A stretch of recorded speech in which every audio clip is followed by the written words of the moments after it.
भिखारी,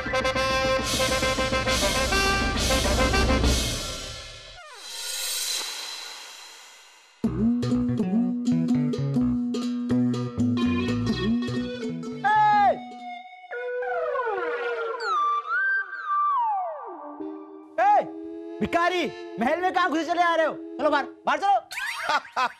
लीजिए, आप भी धोखा खा गए। हम बादशाह अकबर हैं। अच्छा, तुम बादशाह अकबर हो? तो हम भी राजा बीरबल हैं। अरे हम सच में बादशाह अकबर हैं। हाँ, तो हम सच में राजा बीरबल हैं। अरे आप हमें पहचान नहीं रहे हैं। हमें अकबर अकबर पहचानिए, हमें बादशाह अकबर। पहचाना? हाँ। पहचाना? तुम वही हो ना जो पहले अकबरी चौक पर भीख मांगा करते थे और एक बार हमारी मूंगफली चुरा कर भाग गए थे? हाँ? चलो बाहर, बाहर चलो। गुस्ताख, हम आपको मूंगफली चोर दिखाई देते हैं। अच्छा हुआ शहजादे सलीम आप आ गए। ये हमें पहचान ही नहीं रहे हैं। जरा इन्हें बताइए हम कौन है, बताइए। छी छी छी छी छी, ये तो हमारे लिए डूब के मरने वाली बात है। अरे शाही खून है हम। तुम मुगलिया दरबार के दरबान होकर एक भिखारी को नहीं पहचान पा रहे हो? भिखारी नहीं है हम आपके अब्बा हुजूर हैं, आपके वालिद बादशाह अकबर। माना कि तुम्हारी शक्ल हमारे अब्बा हुजूर से मिलती है, लेकिन तुम हमारे अब्बा हुजूर हो ही नहीं सकते। अरे हमारे अब्बा हुजूर तो अव्वल दर्जे के कंजूस, अपनी औलाद को निकम्मा और नाकारा कहने वाले निहायती अजीब इंसान है वो।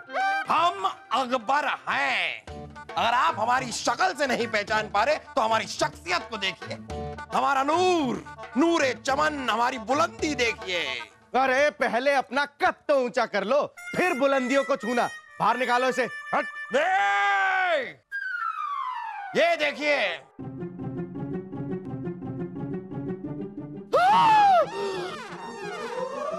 हम तो बस आप दोनों के अक्ल का नमूना देखना चाहते थे, लेकिन हमें पता चल गया है कि आप दोनों में अक्ल तो है ही नहीं, सिर्फ नमूने हैं आप दोनों।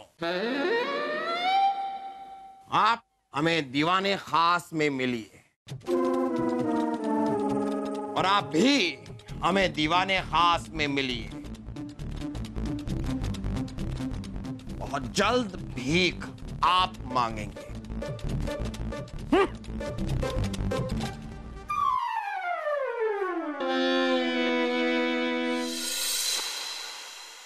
बाअदब, बामुलाहिजा होशियार, सोने के बिस्तर पे सोने वाले, चांदी की चम्मच से खाने वाले, हीरो का हार पहनने वाले, अमीरों से अमीर, धनवानों से धनवान, बादशाह जलालुद्दीन मोहम्मद अकबर भिखारी बने हुए पधार रहे हैं।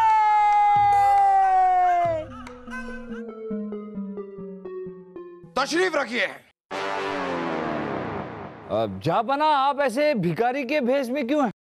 अरे बीरबल, हम अपनी प्रजा के पास भेष बदल कर यानी कि भिखारी बनकर गए थे भीख मांगने, लेकिन ताज्जुब की बात यह है कि हमें किसी ने भी, एक इंसान ने भी भीख नहीं दी। जहांपना, हमारी जनता इतनी भी कंजूस नहीं है कि आपको भीख तक ना दे सके। मुझे पता है फूफू, आपको किसी ने भीख क्यों नहीं दी होगी, क्योंकि आप तो शरीर से एकदम हष्ट पुष्ट दिखते हैं, एकदम खाते पीते खानदान के। अरे भीख मांगने वाले तो एकदम ये मरियल खानदान के दिखते हैं ऐसे। हाँ अब्बा हुजूर, और आपने भीख भी अपने शाही अंदाज में मांगी होगी। हमें अल्लाह के नाम पे रोटी दो। खामोश खरगोश। जापाना, पर ऐसे भेष बदल कर आप देखना क्या चाहते थे? अरे बीरबल, हम सिर्फ ये देखना चाहते थे कि हमारी प्रजा में कितनी समृद्धि और संपन्नता है कि जब एक भिखारी उनके दरवाजे पर आता है तो वो उसे भीख दे पाते हैं या नहीं। हमें ये देखकर बहुत दुख हुआ कि हमारी सारी प्रजा एक मुफलिसी की जिंदगी जी रही। ये देखकर एक राजा को कितना बुरा लगा होगा, सोचिए। आप लोग हमें कोई ऐसा तरीका बताइए जिससे अपनी प्रजा की इस मुफलिसी को हम दूर कर सकें। हम चाहते हैं कि जब भी कोई भिखारी या कोई भी उनके द्वार पे जाए तो वो खाली हाथ ना लौटे। क्या सोचते हैं आप लोग, क्या विचार हैं आप? जहांपना, इंसान की 3 मुख्य आवश्यकताएं होती हैं, रोटी, कपड़ा और मकान, जिसे केवल धन से ही प्राप्त किया जा सकता है। हमें प्रजा की धन से मदद करनी चाहिए ताकि उनका जीवन स्तर सुधर सके। जाबना, हम वजीर आजम बलदेव जी की बात से बिल्कुल सहमत हैं, लेकिन हमारी राय इस बारे में कुछ और है। जाबना, धन देकर हम कुछ समय के लिए अपनी प्रजा की मदद कर सकते हैं, लेकिन हमें लंबे समय तक हमारी प्रजा की मदद करनी है तो हमें उन्हें ज्ञान का वरदान देना होगा। बिरबल जी, ज्ञान तो धन से भी प्राप्त किया जा सकता है। बलदेव जी, लेकिन ये कैसे पता लगेगा कि जो धन हम दे रहे हैं उससे लोग ज्ञान प्राप्त कर रहे हैं? राजा बिरबल, जब लोगों को भूख लगेगी तो किताबें खाएंगे क्या? जापना, इंसान का पेट भरा रहेगा तब वो आगे की सोचेगा ना। आप दोनों का तर्क अपनी अपनी जगह सही है। हम आप दोनों को 7 दिन का वक्त देते हैं। 7 दिन में आप अपने इस तर्क को साबित कीजिए। देखना है हमें कि धन बड़ा या ज्ञान।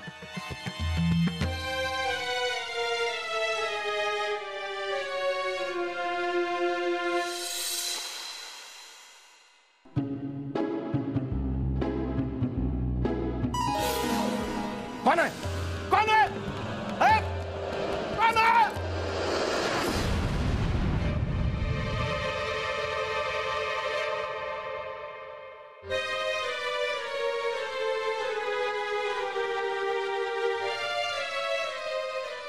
लगता है कोई पैगाम है, लेकिन इसकी भाषा समझ में नहीं आ रही है, शब्द भी समझ में नहीं आ रहे हैं। इस पैगाम को किसी न किसी से पढ़वाना होगा। लगता है ये जरूर कोई न कोई महत्वपूर्ण पैगाम है, तभी तो गोपनीय तरीके से यहां रखा गया है।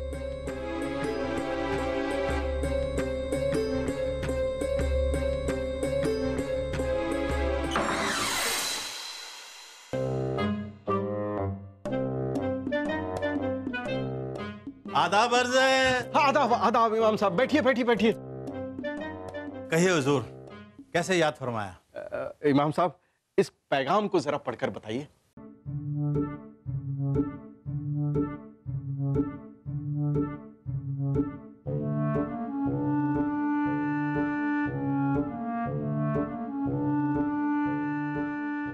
माफ कीजिए हुजूर, हम ये पैगाम पढ़ नहीं पाएंगे। क्यों क्यों इमाम साहब? इमाम साहब, इसे पढ़ने के लिए आपको जितना धन चाहिए, जितना भी धन चाहिए, हम आपको देने को तैयार हैं। अरे हुजूर, आपके धन दे देने से हमें ये भाषा थोड़ी आ जाएगी। जब हमने इस भाषा को पढ़ा ही नहीं तो हमें ये पैगाम कैसे पढ़ सकते हैं? लेकिन इमाम साहब, आपने कहा था कि आपको बहुत सारी भाषाएं आती हैं। हाँ, हमने कहा था हमें बहुत सारी भाषाएं आती हैं, पर हमने ये तो नहीं कहा ना कि हमें सारी भाषाएं आती हैं। जब हमें इस भाषा का ज्ञान ही नहीं तो हम इसे पढ़ कैसे सकते हैं? अच्छा,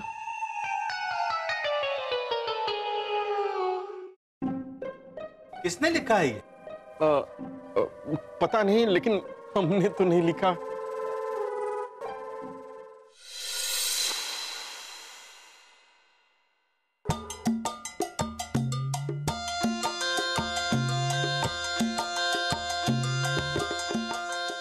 बलदेव जी, छोड़िए। हाँ, हम तो उम्मीद तो छोड़ ही चुके हैं। अरे उम्मीद नहीं, यूं मुंह लटकाना छोड़िए और बताइए हमें आपकी परेशानी क्या है। बात ये है कि ये... छोड़िए बलदेव जी, अगर आप नहीं बताना चाहते तो कोई बात नहीं। नहीं नहीं नहीं, हम ये कह रहे थे कि इसमें जो... छोड़िए ना, आप मत बताइए, हम आपको बताते हैं। आपको पता है हम किससे मिलकर आ रहे हैं? एक बहुत ही बड़े बाबा पंडरीनाथ आए हुए हैं, जो बहुत ही ज्यादा ज्ञानी है। बाबा पंडरीनाथ? ये कौन है? अरे ज्ञानी छोड़िए, वो तो सर्व ज्ञाता है।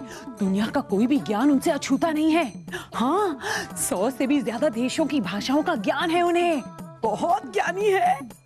100 से भी ज्यादा भाषाओं का ज्ञान है उन्हें। कहाँ है? कहाँ है वो? शाही बाग में बैठे हुए हैं। शाही बाग में? अब तो ये पैगाम पढ़ने का इंतजाम तो हो ही गया।